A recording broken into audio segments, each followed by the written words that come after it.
Planned Parenthood made the difficult and personal decision yesterday to terminate their president after just 10 months, or a little over 3 trimesters in the position.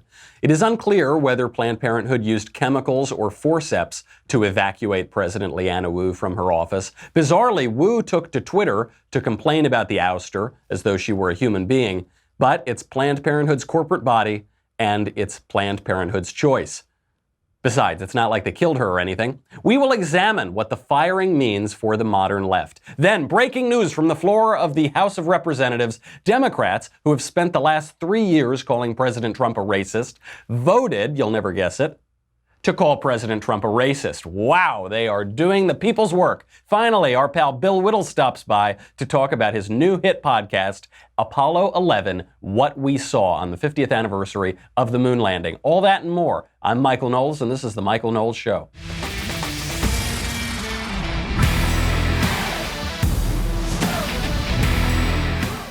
There was some real craziness on the floor of the House of Representatives yesterday, and it has a lot to do with those tweets that President Trump sent out a couple days ago, and it tells us a lot about the reaction of some conservatives to those tweets, of the whole left to those tweets, and whether the tweets in overall were productive or unproductive for the politics of 2020. We'll get into it. First, I want to get to Planned Parenthood, because this is a pretty crazy story and the media aren't really covering it very much. Planned Parenthood just fired their president, Leanna Wu, after less than 1 year. Guess why? There are 2 reasons being reported from multiple sources within Planned Parenthood.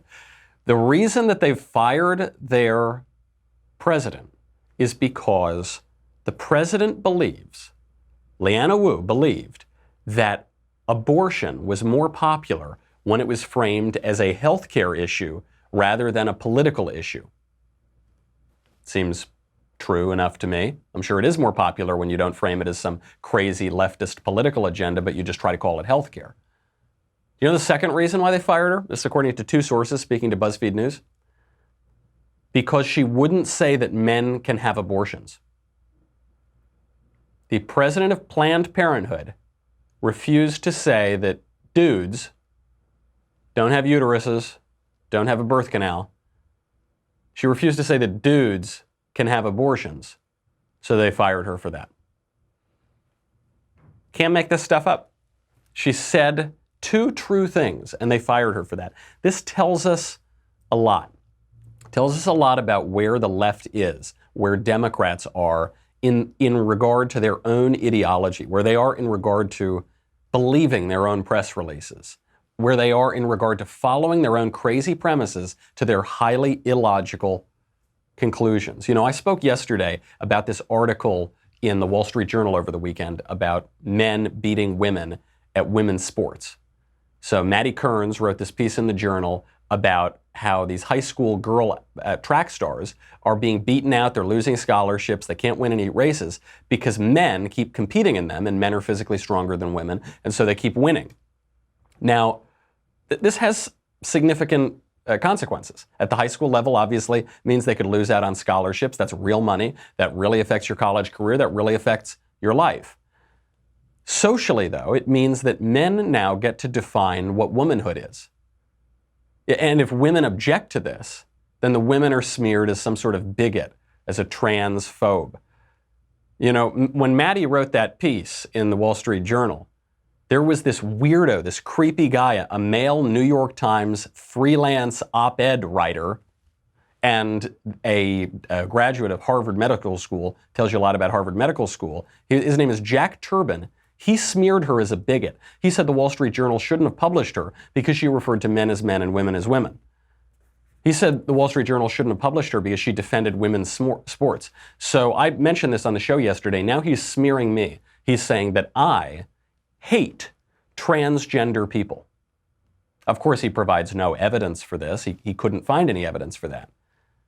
But he's smearing me as being hateful toward transgender people because I think that women's sports should exist, and I think that women who defend women's sports shouldn't be smeared by weirdos who write for the New York Times.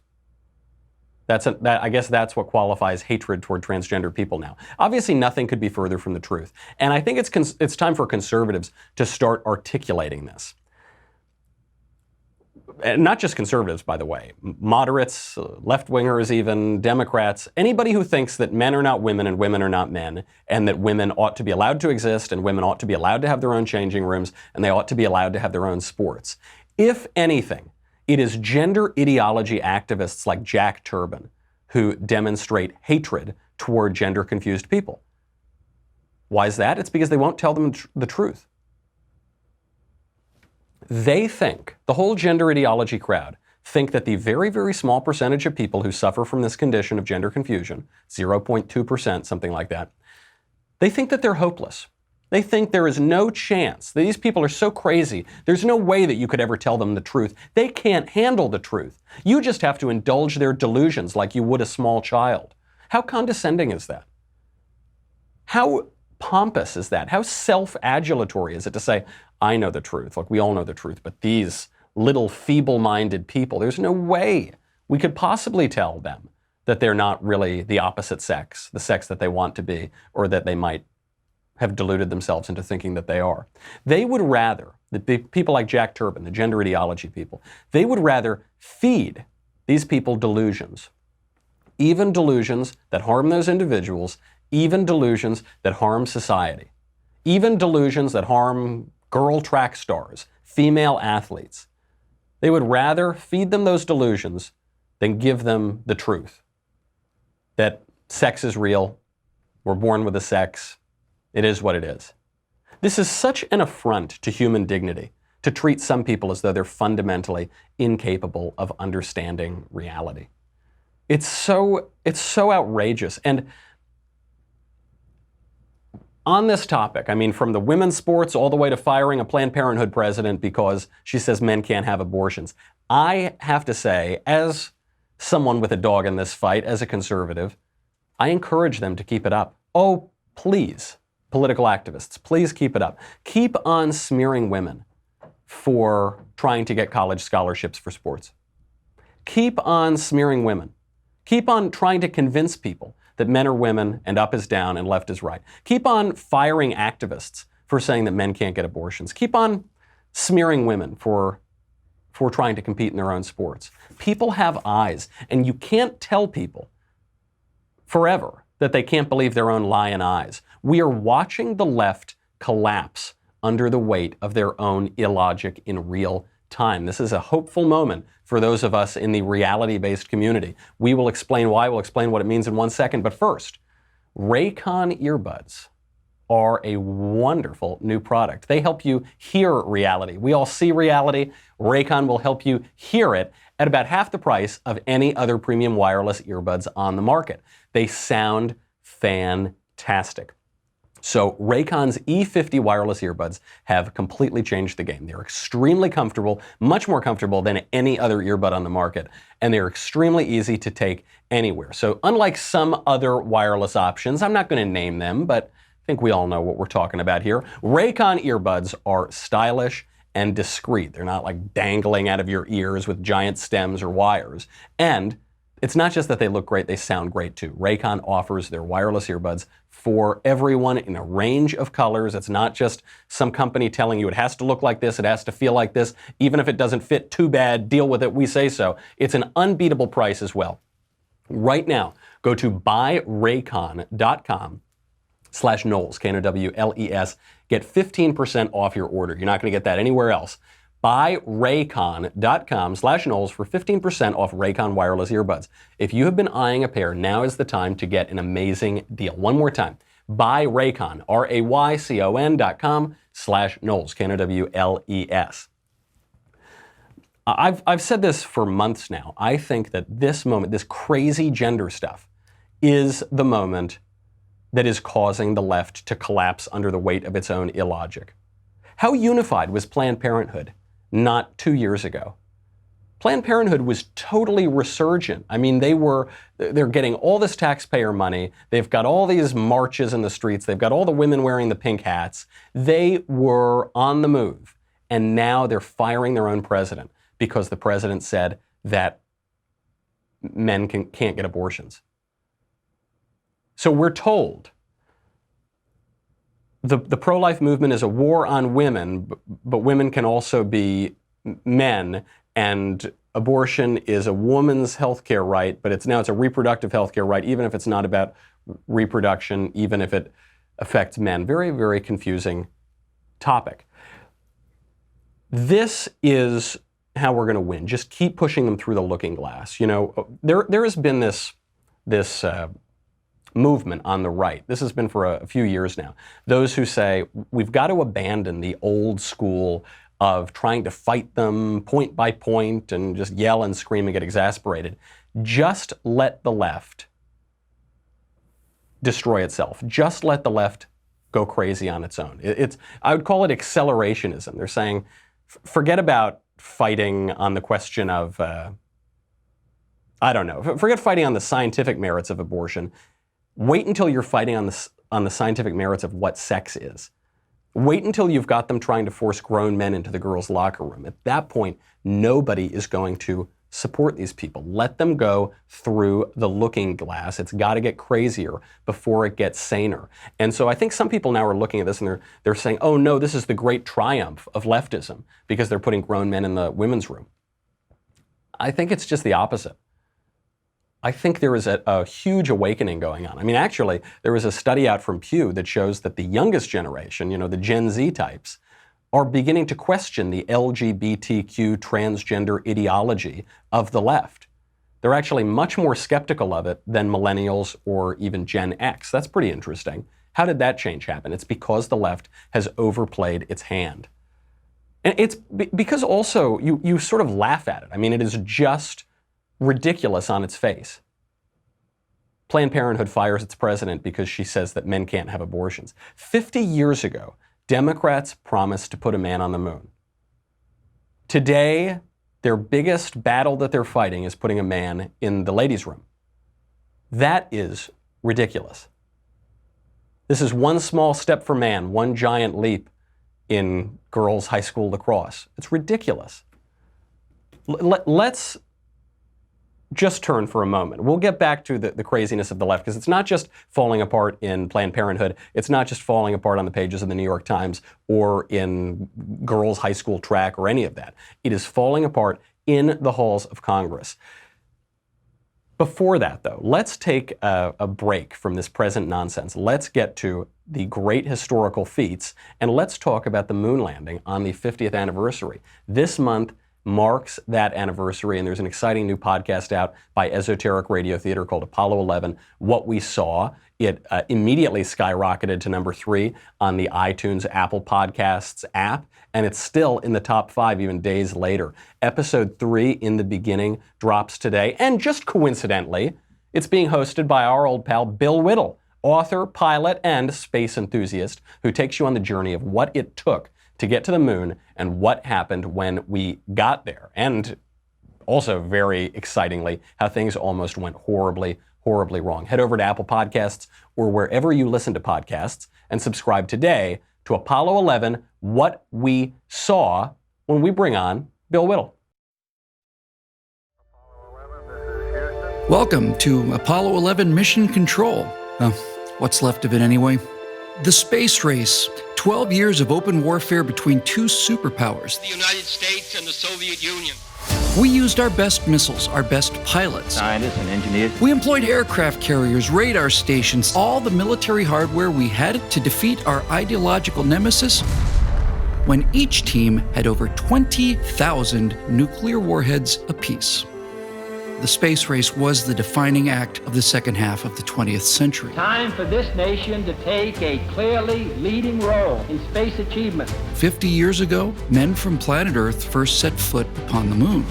You owe it to yourself and to history to experience the space age from the inside and see how it took hundreds of small steps to get to that one giant leap. I'm Bill Whittle, and this is What We Saw. I will tell you, the whole podcast is as impressive as that trailer. How cool does that sound? We're joined by the host, Bill Whittle. Good to see you, pal. How you doing, Bill? How are you? you're a hit. This show goes up for 5 hours or something, and it goes straight to the top 3 on all of the iTunes charts. When I was 10 years old, I basically designed the moon landing and set up the Apollo program to be in place so that when I became 60, my podcast would reach stratospheric heights. Thank you for the kind words. I enjoyed writing it. The production work done here is out of the park. And obviously, the reason people are so interested in this is because of the anniversary. Because of the story. And, you're setting this up when you were 5 years old is only one of the conspiracies that I want to get to about the moon landing. But first, I actually just did a column on this yesterday. Because of your podcast, I'd seen a few rumblings about this. There is an episode from the moon landing that NASA basically blacked out. They didn't want people to know about. They told Buzz Aldrin to shut up about it.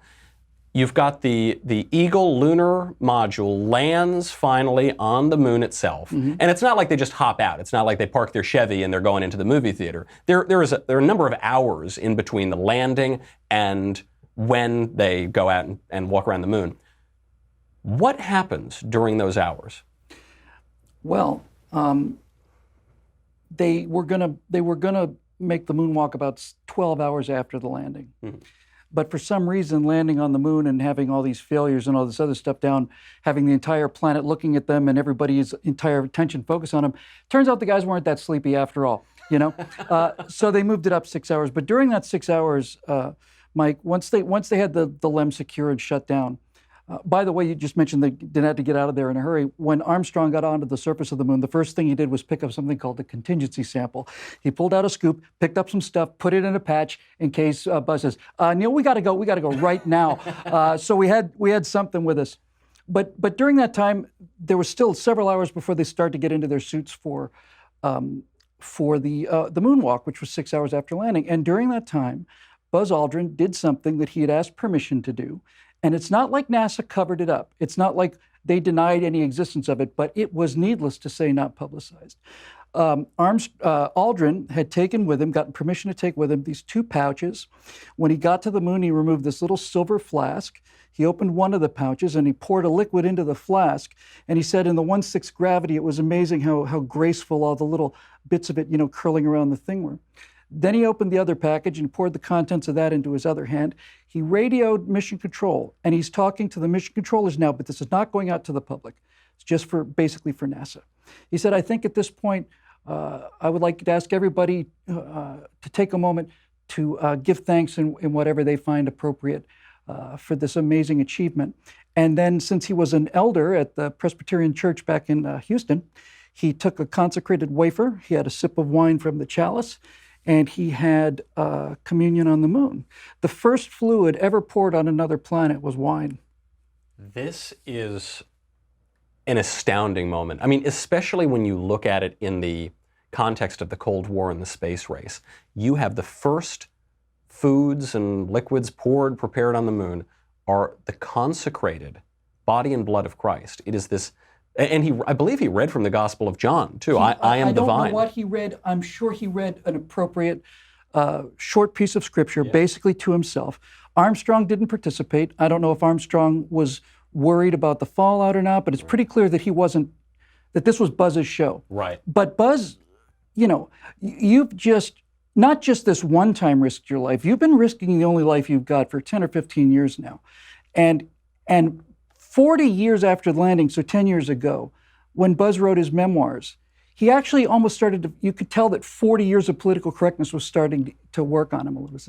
Look, I don't know, maybe I regret it now, but at the time I just felt like, how else can you give thanks for this incredible thing that we've pulled off? This was my personal way. Of course, and you've got the God-fearing Americans, basically. You've got what remains of Western Christendom, versus godless atheism. We think of the Cold War in economic terms, free markets versus collectivism. That was obviously a huge part of it. Mm-hmm. The other side of it was the atheism of communism. When Pope John Paul II went to Poland, had an open-air mass, the people chanted, "We want God." This was so much an animating facet.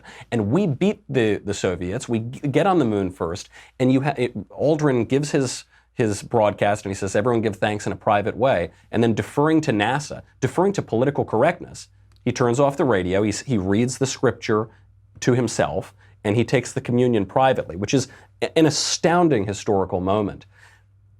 Why was NASA so worried about Buzz Aldrin taking communion on the moon? You know, Mike, I grew up with the space program. I was going to be an astronaut. They asked me to do the show because I know the space program very well. And I'd heard about the communion thing. When I did the research, after having done political commentary for 10 years now, it hit me like a thunderbolt that we landed on the moon at 4:17 Eastern Time on the 20th of July, 1969. That was the end of the space race. That was the United States defeating communism. 6 hours later, we walk on the moon. And in the time between having our cake and eating it too, in that 6-hour window, political correctness was born, and the space age as we understood it ended in that 6-hour window. Because what had happened was, on a previous mission a little over a year earlier, a year and a half earlier, Apollo 8, which was kind of an ad lib mission. We had a bunch of astronauts and capsules. We didn't have the lunar module, so what are we going to do? Well, hell, let's just go to the moon. We got nothing else to do. Or orbit around the moon. Right. Yeah. So as that crew, Lovell, Borman, and Anders are coming around for their final orbit, it's Christmas Day back on Earth, and they see the Earth rising above the moon. No one's ever seen this before, and they decided that they were going to send a Christmas message to Earth. So they read a little bit from the book of Genesis, and as the Earth is rising on Christmas Day back home, you hear the crew of Apollo 8 with their message, and it's, in the beginning, God created the heaven and the earth. And they read a little bit of Genesis. And then they ended it, Frank Borman ended it with a line. I just think it was a beautiful line, improv line. So he says, so from the crew of Apollo 8, we'd like to wish you good night, good luck, Merry Christmas, and God bless all of you on the good earth. And they start home. Well, Madeleine Murray O'Hair, who was a professional atheist, a real atheist rights person. And by the way, I just need to interrupt this and say, it bears mentioning, needless to say, that large numbers of NASA engineers were atheists, and some of them were Jews, and some of them were anything else. But that's not the point here. Madeleine Murray O'Hair was so outraged that somebody might say something like that from the moon, that she sued NASA on behalf of her atheist organization. And now, this is Christmas 1968. So this is not very. This is about 6-7 months before the Apollo 11. Yeah, I said it was a year and a half earlier. It's right. Not. It's about Christmas 68. We landed July 69. So she sues NASA and she loses, but NASA decides that they don't need the bad publicity. And here is the beginning of political correctness. In that 6 hours between defeating communism and walking on the moon, we took a knee to communism. We bowed to it, because what NASA basically said was, hey, Buzz, I know you've risked your entire life and have accomplished the most amazing thing ever in the history of the world. And we understand that these are your personal religious convictions. We're not saying you're speaking for the entire program, but we don't want anybody to know about that. Please don't tell us. Because the loud people will give us a lot of grief. Because this one woman who is the head of the American Atheists, widely called the most hated woman in America. A title she worked hard for. She worked hard for it. Yeah, she was, by all accounts, a completely loathsome person and an avowed communist. And the point I'm making is not so much whether, it's not to say that the American space program was a religious space program and the Soviet one wasn't. But what it does say is, as far as I'm aware as an amateur historian, that was the first time I can remember when Americans were told, don't say what you really think, hide your core beliefs, do not do anything that might upset the lunatics, because they write a lot of letters and they make our life. And they might sue us, and they might, as they did. Now, you said that this was the greatest achievement in all of human history, but I've spent a lot of time on the internet, Bill. Yeah. I've read a lot of blogs, okay? I've seen a lot of YouTube videos, so I know for a fact that we didn't land on the moon. Yeah, a lot of people know that. That's right. And so I want you, how can you explain to me how we landed on the moon when, for instance, human beings couldn't possibly survive the Van Allen radiation belts? Checkmate. See you next time, Bill. Yeah. There has been an enormous lie spread about the moon landing. There have been lies about the subject since it happened, but NASA's not the one doing the lying. The people doing the lying are the people who are selling this product, this product that it's a hoax. And the Van Allen radiation belts are one of just many examples of them lying in order to make money. The hoaxists, the conspiracy guys. So they say, here's the Earth, here's the Van Allen radiation belts. We can't get to the moon without flying through them because the radiation level is going to be high. What they don't tell you is, here's the Earth, here's the Van Allen radiation belts, there's the moon, but the moon's orbit is inclined at an angle, which means that during a very brief period, when it crosses the axis, then you have to go through the belts. And then you can either fly under them or wait to that one-day window when if you're really determined to kill your crew, you can fly right through them then. Or as the moon climbs above the plane of the belts, you fly over them. Now, the outer belts are a little wider, so they nick the edge of the outer belts. And when somebody says it's absolutely impossible, my response is, okay, what level of radiation is out there that's impossible? Oh, they'd fry them like it was in a microwave. But microwaves don't emit radiation. Microwaves cook with electromagnetic energy. They don't emit neutrons. So you're saying it's like they were put in a machine that doesn't make any radiation. How much radiation did they take? They won't tell you. They'll just say it's impossible. Well, as it turns out, we know what the radiation levels are. We knew in advance. And it turns out that they took about 1.5 rem. Just to give you an idea, it's a name. It's a radiation dose. But to give you an idea, today, the government has rules for how much radiation a worker can take in a given year. Yeah. If you're working in a nuclear plant or medical imaging or airline crews, because you spend a lot of time if you fly too much, right. So the limit per year, according to government regulations, the maximum that you can take and still be safe is 5 rem. And they took 1.5 rem. So they took about a third more than they would have taken if they'd stayed out in Okay, all right. So you got me on the Van Allen radiation. Okay, fair enough. How come, Bill, how could we have gotten to the moon when we know for a fact we didn't have the technology to go to the moon? And by the way, we can't even go to the moon today. Checkmate. Checkermate, maybe. When somebody says we don't have the technology, we didn't have the technology to go to the moon, I would respond, what gives you that idea? What makes you make that assertion? We had built 15 Saturn V rockets, and we launched 13 of them. The other 2 went to museums. So there were 13 rockets that developed 7 million pounds of thrust that took off from Kennedy Space Center, not recorded after the fact like the Soviets, live and in person. I saw 2 of them go. There were tens of millions of people at the Cape watching that Saturn V go into the air.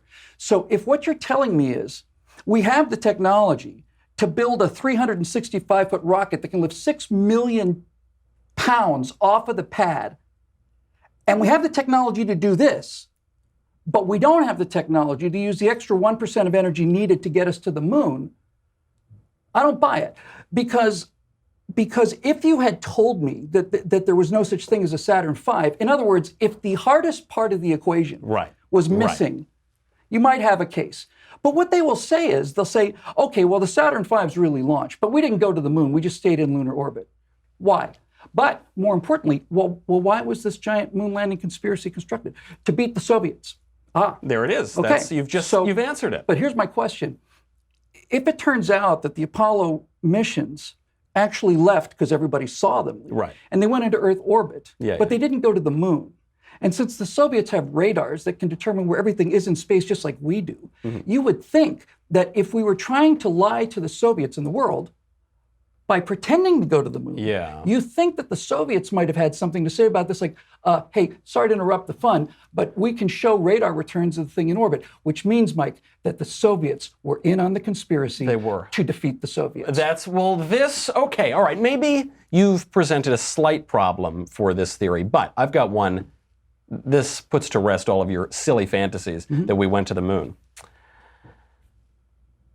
That footage that we all saw of Apollo 11, we can almost certainly tell was filmed in a soundstage just right here in Los Angeles, okay? Because, you know, the flag was waving or something, and I haven't read too much about it. But anyway, what I know is we filmed it in a soundstage. Prove me wrong. Oh, there's a couple things I'll say about that. First of all, it's interesting that the flag waving that they claim is evidence of air, they say a gust of wind came through the studio. Is that something you worry about here in your studio? That a giant gust of wind is going to come through and blow your hair off? That's only when Ben rips my wall out. Fair enough. So the wind starts coming in. Interesting, though, that waving only occurs for just a few moments after they let go of the flagpole. If you've ever had a golf flagpole in your hand, you know if you let that thing go, it'll vibrate and wobble. And without air resistance to slow the flag down, it maintains that momentum a little bit longer, which is actually evidence that it was on the moon, not that it wasn't. So here's the thing, Mike. Anybody can Google this. Mythbusters did a great job with this. You know what a railway oil tanker looks like, right? These big, heavy steel things that carry oil. Well, if you Google oil tanker vacuum anywhere on YouTube, a couple people have done experiments where they take most of the air out of an oil tanker. They set up a vacuum over here, they open a valve, and they pull the air that's inside the tanker out. And these massive, huge steel things just go crunch like that. It'll blow your mind. Blow your mind. Under the pressure of the atmosphere. Yeah. So the biggest vacuum chamber in the world is called the Space Power Facility. You can Google that too. The walls are something like 15 feet thick. It's enclosed inside of that is a steel chamber. The walls are like 2 feet thick. And it is not big enough to get the LEM into. And that is the largest area that we can make into a vacuum on the surface of the Earth because of the incredible air pressure. So the question is, if you built it on a soundstage, and since the action of the dust is showing that it's dust in a vacuum, he drops a feather and a hammer and they fall at the same time on Apollo 15. Then what you're saying is that the soundstage had to be in a vacuum. And it's harder to build a building the size of a soundstage than it would be to go to the moon. Than it is to go to the moon. The best way to fake the moon landing, Mike, is to do it on the moon. That's it. and I'll just say one more thing. If all of this is true, and it is a giant, enormous lie, in order to convince the world that we beat the Soviets, and all of it is in danger of being exposed, and if it turns out that if Neil Armstrong decides to squawk, NASA's just going to shoot him in the head, then why would we go a second time? Well, why would we keep going? And why would it be that when we go after 2 more times, why would we put a golf cart on the moon, which is transmitting live video the entire time? Apollo 17 went 12 miles. That's a big soundstage. Now, if there hadn't been a moon rover, would you have missed it? Hey, that can't be right. There's no moon rover on that mission. No. So why would you go 6 times, every time going further and further and further, in this soundstage that now has to be the size of Montana? You know what I think it is? I think where all these hoaxes come from is because modern people living in 2019 who are so smart and so fabulous, they can't believe that 50 years ago, in the old-timey days when everything was in black and white and they didn't even have Snapchat, that those guys could do something that we can't do. And yet, we know this politically, those guys could do a lot of things that we can't do. I've got to, unfortunately, I'm up at a break here. I hear that episode 3 is coming out today. It's out now, and it's then out 4 today. is on the anniversary on Saturday. 4 is so the anniversary is actually on Saturday. It's the July 50th 20th. anniversary. Where else can people find you? All over the internet. Well, I'm at BillWhittle.com, and that's where most of my stuff is. But it's been just such a pleasure working here with you guys, and the work that you did to bring this to life here is just tremendous. Bill, Best thing I've ever done. it is my pleasure to give this podcast as much publicity as I can because it is really astounding work. Apollo 11, What We Saw, hosted by the one and only Bill Whittle. Bill, thanks for coming by. Thank you, Mike. All right, we've got to head over to dailywire.com right now. We still have a lot to get to today, but coming up tonight, 7 p.m. Eastern, 4 Pacific, tune in to our next episode of Daily Wire Backstage. Daily Wire God King, Jeremy Boring, Ben Shapiro, Andrew Klavan, and yours truly will be sipping whiskey, smoking stogies, and laughing our way through politics and pop culture. As always, only Daily Wire subscribers get to ask the questions, so make sure to subscribe today. Go to dailywire.com. We will be right back with so much more.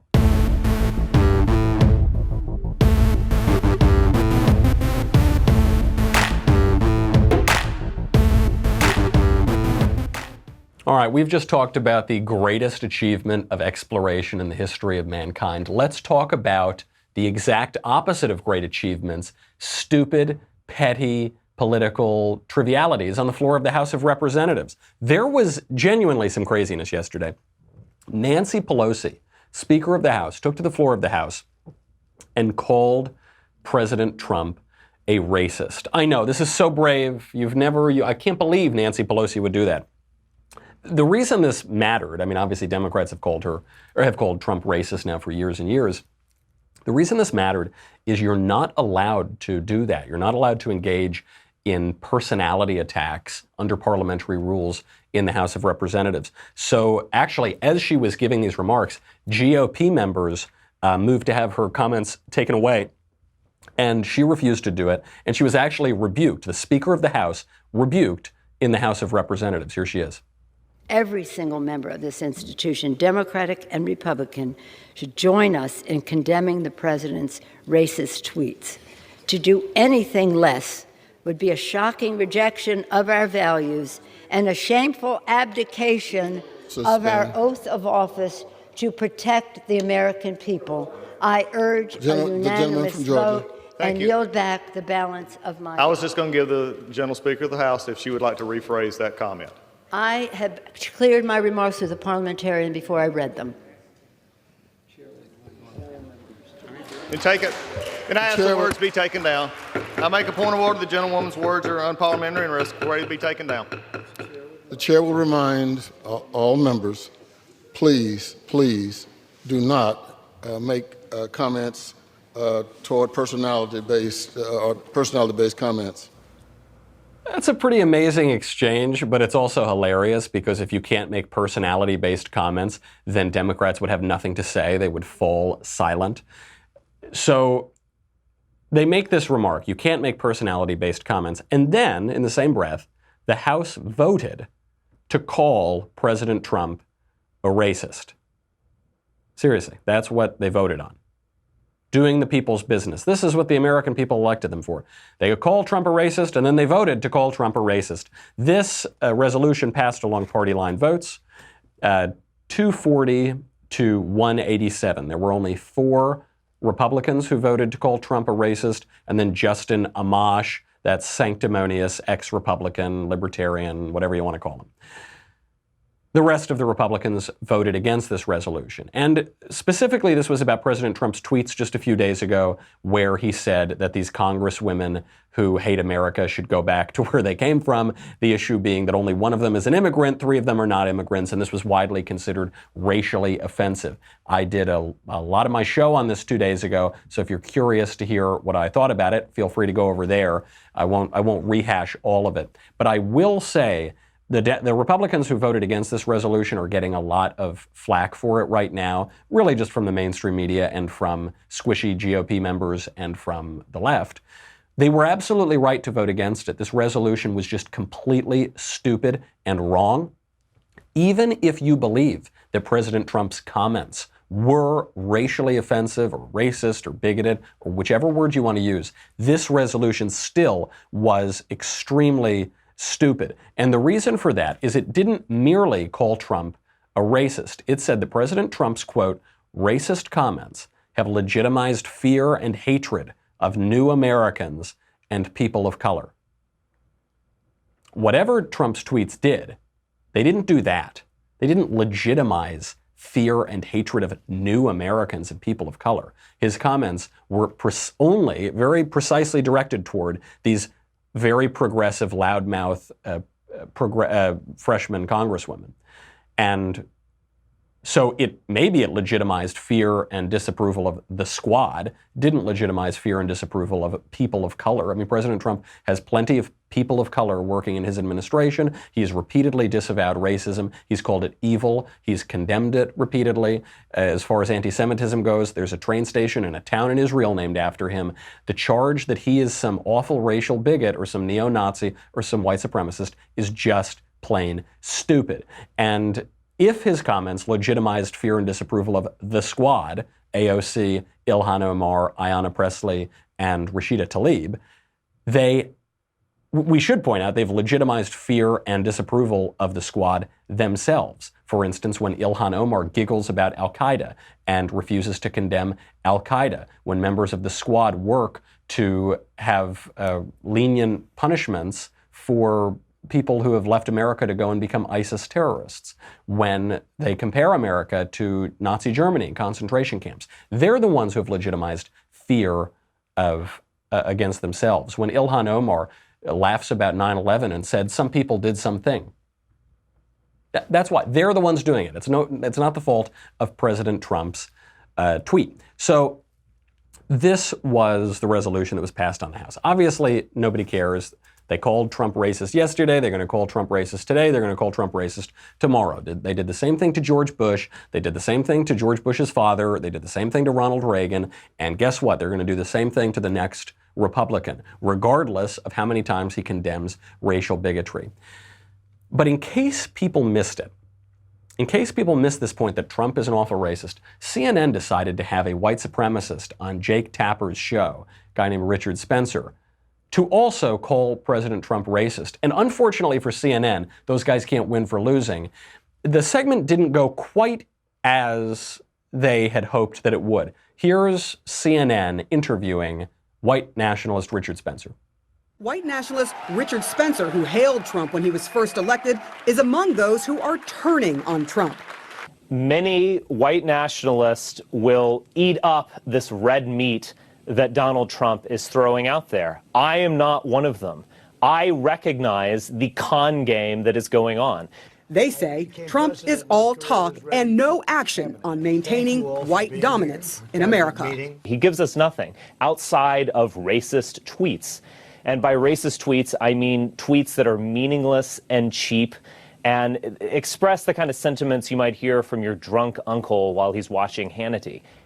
There it is. That guy, he's pretty good on camera. I mean, this is why it's a bad idea, I think, to put him on camera, is because he really has no following. He is a very, very fringe figure. And the only reason that anyone knows his name is because the mainstream media talk about him. He's basically a contrivance of the mainstream media. So he's happy to go on TV. He thinks that if he can go on and make a joke about Sean Hannity, then he can attract a few more followers. And he gives them a little bit of what they want. He says that the tweet is racist. But he also says, in case you missed it, that President Trump has not governed as a racist. Obviously, he's not governed as a racist. They don't name towns in Israel after racists. The racists don't create economic conditions that lead to record low minority unemployment. They don't hire a lot of racial minorities. They don't behave the way Trump behaves. Now, all Spencer cares about is race. So he's going to only talk in racial terms. But let's forget race for a second. Let's go beyond that to just the broad question of political rhetoric versus political reality. It is true of virtually every Trump supporter that I talk to, actually even many Trump critics. They like what he's doing, but they don't always like the way he talks about what he's doing. They don't like when he talks about Mika's face. They don't like the mean tweets. They don't like that he talks about psychopath, washed-up singer Bette Midler, but they do like what he's doing. So now the whole left is calling Trump racist. What's more interesting than what they are doing, what is happening, is what is not happening, what they're not doing. They're calling Trump racist. They're calling America Nazi Germany. They're calling ICE detention facilities concentration camps like Auschwitz and Dachau. But they're not voting to impeach Trump. They're saying Trump is Hitler. This is the 1930s. Donald Trump is the Fuhrer, but we're not going to impeach him. They're all talk. Why won't they impeach him? Because they don't believe it. They don't believe what they're saying. They don't think he's this awful racist bigot. They don't think America's like Nazi Germany, and they don't think that ICE is operating concentration camps. At least the elites don't. Nancy Pelosi doesn't think that. Maybe some of the rank and file do, but all the sideshows in the world don't matter because why is Nancy Pelosi going out here and saying, he's a racist, I don't care if I'm rebuked, he's a racist, why is CNN pushing this? Because then they don't have to do the actual implication of what they're saying. They don't have to impeach him. But some people are. Al Green, the congressman, not the singer, has now introduced articles to impeach. And this puts Democrats in a real pickle because they don't want to vote for it because they have the numbers and it would pass. So whoever doesn't vote for it is going to incite the fury of the base. The radical Democratic base, the donors, the people who hand out palm cards, they want impeachment. The American people don't want impeachment. The American people feel that since the 2016 election, Hillary basically never conceded. She said it was rigged. She said it was stolen. The Democrats have said this. It was the Russians. It was the Macedonians. It was James Comey. It was everybody but us. Now there's another presidential election, and they're still trying to take it away from him. All these investigations, all this impeachment, all these controversies. But if impeachment comes up, not voting for it expresses the left as hypocrites. And to top it all off, the feud with the squad is back on. So we were told that President Trump's tweets had stopped all the Democrat infighting between AOC and Nancy Pelosi. Turns out that's not true. Tune into CBS and you find out the feud is back on. Are you speaking to Nancy Pelosi? Our teams are in communication. Our chiefs are meeting. But shouldn't it be a face-to-face? I want to know if you were She's speaking... the new member, not the speaker. No, but she has every right to sit down with her in any moment, any time, with any of us. Yeah. She is Speaker of the House. She can ask for a meeting to sit down with us for clarification. The fact of the knowledge is, and I've done racial justice work in our country for a long time, acknowledge the fact that we are women of color. So when you do single us out, be aware of that and what you're doing, especially because some of us are getting death threats, because some of us are being singled out in many ways because of our backgrounds, because of our experiences and so forth. But I think Alexandria, the question are you interested should be, in having a conversation face to face with House Speaker Nancy Pelosi? Why wouldn't she sit down with her? Yeah, no, absolutely, and we've reached out to that end. So the feud is back on, except now the only difference between today and a few days ago is now the bulk of Democrats are rallying behind those women. They're rallying behind the squad. They're not exactly backing Pelosi. I mean, Pelosi was rebuked on the floor of the House of Representatives, for goodness sakes. She's the Speaker of the House. This raises the question, were the tweets politically astute? Were they the right thing to send from President Trump? It wasn't a home run. He actually screwed up. He shouldn't have told the people who were born here to go back to their own countries. He should have phrased it differently and said, go check out those foreign countries. Get out of here. I think he could have gotten all the political run out of it without putting him in that bind where he said something that was just factually untrue. So it wasn't a home run, but it was a base hit, and really maybe it was a double if you look at where the left is now. You now have the left in this political bind. They're introducing articles of impeachment, or at least they're trying to. You've got them in the bind where the feud is still going on. The tweets didn't stop the feud, except now there's a lot more support for these women whose support was in the single digits just a few days ago. Now the Democrats are rallying behind them. You've got what Trump manages to do through his trollishness, basically, is get the left to follow their own ideas to their logical conclusions. Planned Parenthood has never been more radical. Gender ideology has never been more radical. These women elected in Congress, the four horsewomen of the political apocalypse, have never been more radical, and the base is going behind them. At the end of this whole tweet episode, which has now gone on for like 3 days, it's hard to imagine how this works out any better for conservatives. It's a good place to be. It's you gotta take the hits when you can get them. We will examine tomorrow how this all looks for 2020. Get your mailbag questions in. We'll get to them then. In the meantime, I'm Michael Knowles. This is The Michael Knowles Show. I'll see you backstage tonight and on the show tomorrow.